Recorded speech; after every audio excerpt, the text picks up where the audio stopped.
परीक्षित जी ने पूछा कि महाराज, मैंने सुना है कि भगवान के कई विवाह हुए हैं, आपने अभी एक विवाह का प्रसंग मुझे सुनाया। 16,108 विवाह हुए महाराज, उन प्रसंगों को भी मुझे विस्तार से बताने की कृपा करें। तब सुखदेव जी महाराज कहते हैं कि हे राजन, भगवान के 16,108 विवाह संपन्न हुए, उसमें एक विवाह के प्रसंग को आपने सुना, दूसरा प्रसंग आप सुना। एक सत्राजित नाम के राजा थे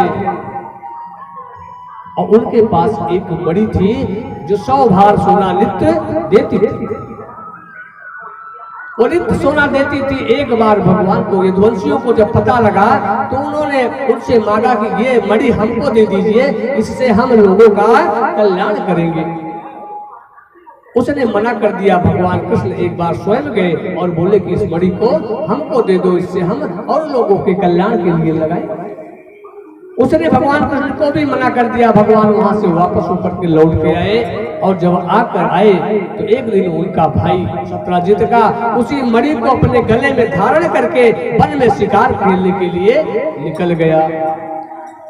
वन में शिकार खेलने के लिए जब गया प्यारे, तो जाते जाते एक जगह उसकी एक जंगली जानवर से भिड़ंत हो जाती है, युद्ध होने लगता है और उसमें वो मारा जाता है और मारे जाने के बाद वो मणि वहां से लेकर के वो चला जाता है गुफा में।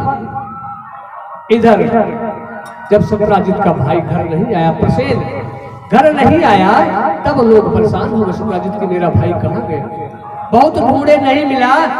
अब उनको लग गया, सत्राजित अपनी पत्नी के पास आकर के बैठ गए। कहा, देवी, हमें पूर्ण विश्वास है कि कृष्ण ने ही मेरे भाई का वध किया है, क्योंकि ये मुझसे मणि मांग रहे थे, मैंने इनको दिया नहीं, इसने ही मेरे भाई का वध करवाया और मणि को ले लिया है। लेकिन हे देवी, इस बात को किसी से कहना मत, ये तुम अपने तक जानना। लेकिन प्यारे, माताओं का ये स्वभाव होता है कि वो जो बात जान जाए उनके पेट में कभी पचती नहीं, पचती नहीं। उन्होंने क्या किया, क्यों, ये भी एक श्राप है। युधिष्ठिर ने अपनी मां कुंती को श्राप दिया था। जब वो कर्ण उनका भाई है, इस भेद को उन्होंने छुपा लिया, तो जब युधिष्ठिर को पता चला तो उन्हें बड़ा दुख हुआ कि मैंने अपने इस हाथों से अपने बड़े भाई को मारा है। उन्होंने श्राप दिया मैया कुंती को, जाओ देवी, मैं मैया श्राप देता हूँ, सारी स्त्रियां किसी भी गुप्त रहस्य को कभी छुपा नहीं पाएंगी। इसलिए वो उनकी पत्नी इस बात को छुपा नहीं पाई और अगल बगल कहने लगी और धीरे धीरे ये बात बहुत दूर तक पूरे राज्य में, नगर में फैल गई। भगवान को पता लगा। अब भगवान को सोचते हैं कि अब मैं क्या करूं, मेरे ऊपर तो कलंक लग गया चोरी का। भगवान अब उस मणि को ढूंढने के लिए जंगल में गए। जंगल में जाते हैं तो जाते जाते एक जगह कुछ रक्त के बूंदे दिखाई पड़े। जब बूंदे दिखाई पड़ी तो उस रक्त की बूंद के सहारे भगवान गुफा में प्रवेश करते चले गए। और जब गुफा में अंदर प्रवेश कर गए तो वहां देखे कि एक छोटी सी कन्या उस मणि से खेल रही थी। खेलते हुए उस कन्या को देखा। जब देखा तो पहचान गए कि तो मणि वही है और अब उससे मणि मांगने लगे। इतने में अंदर से उसके पिता जाम्बवान जी वहां से निकल पड़े बाहर और बोले कि तुम कौन हो, मेरी गुफा में तुम कैसे आए, किसने तुम्हें यहाँ आने की इजाजत दी, आज्ञा किसने दिया, कैसे आ गए।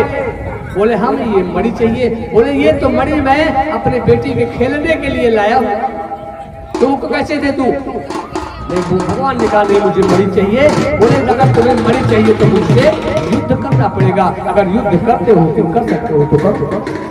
प्यारे, भगवान का और जामवंत जी का युद्ध शुरू हो गया। 27 दिन तक लगातार युद्ध चला, युद्ध समाप्त नहीं हुआ।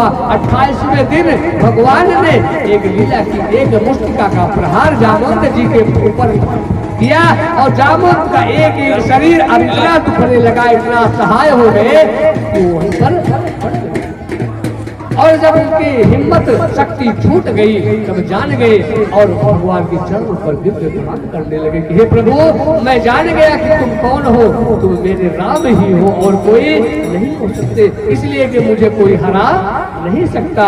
रामावतार में एक बार जब पूरा युद्ध समाप्त हुआ तो ब्रह्मा जी ने कहा कि प्रभु, सबने तो खूब भीषण युद्ध किया लेकिन मुझसे कहीं युद्ध मुझे करने को नहीं मिला। मैं भी अपने सामर्थ्य को आजमाना चाहता हूँ, कोई बताइए कुछ, कहीं युद्ध हो जाए, हमें भी अपना थोड़ा शरीर बल आजमा लूं, कुछ युद्ध कर लूं। भगवान ने कहा कि ऐसा है कि अब आप छोड़ो इस युद्ध में, द्वापर में जब मैं अवतार लूंगा तो वहां जितना युद्ध मुझसे करना मुझसे ही कर लेना, खूब युद्ध हम लोग करेंगे। और जब तक तुम तुम्हारी शक्ति जो है अपने आप नहीं कह दोगे कि महाराज मैं हार गया, तब तक युद्ध आप करते रहिएगा। वही जामवंत जी हैं भगवान से जो भगवान ने उनको वचन दिया था, आज भीषण युद्ध करते करते जामवंत जी हार गया, सहाय हो गए और कहा कि प्रभु, उनके चरणों में दंडवत किया, कुछ क्षमा मांगी, याचना किया कि प्रभु मुझसे अपराध हो गया, मैं आपको पहचान नहीं पाया, मेरी गलती को क्षमा करें। और महाराज, अब मैं अपनी गलती कैसे मानूं कि आपने क्षमा किया? अगर आप मेरी गलती को क्षमा कर दिए हैं तो मेरी एक बात आप मान जाएं। बोले क्या चाहते हो जामवंत जी? बोले मेरी एक बेटी है, उसका पाणी ग्रहण आप कर लीजिए, अपने साथ वर्ण कर लीजिए प्रभु, तब मैं मान जाऊंगा कि आपने मुझे क्षमा कर दिया। भगवान ने उनकी बेटी जामवंती से विवाह कर लिया।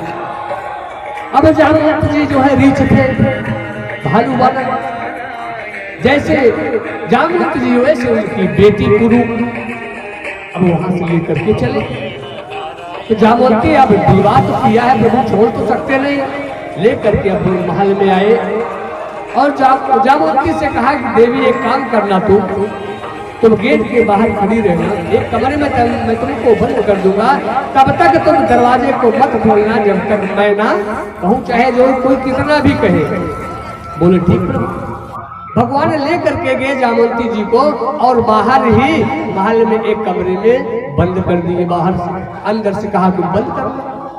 जामवंती जी ने अंदर से दरवाजा बंद कर लिया और रुक्मिणी जी आ गई प्रभु से मिलने के लिए। रुक्मिणी जी से कहा, देवी आज मैं एक विवाह और करके आया हूँ, बहुत ही सुंदर स्त्री, बहुत सुंदर है। बोले कितनी सुंदर है? बोले आपसे भी सुंदर है। बोले इतनी सुंदर, कौन है? चल के हम भी जरा सा उसका दर्शन करें। अब रुक्मिणी महारानी मैया आई और दरवाजे को खटखटाने लगी, खोलो खोलो खोलो, लेकिन वो दरवाजा नहीं खोल रही थी। रुक्मिणी मैया बहुत देर तक दरवाजा खटखटाई, नहीं खुला। तब उनको क्रोध आ गया, उन्होंने क्रोध में श्राप दिया कि हे देवी, मैं जाओ तुमको श्राप देती हूँ कि तुम भी मेरे जैसी हो जाओ। वृंदावन बिहारी लाल की जय, बोलो आनंद कंद भगवान की जय।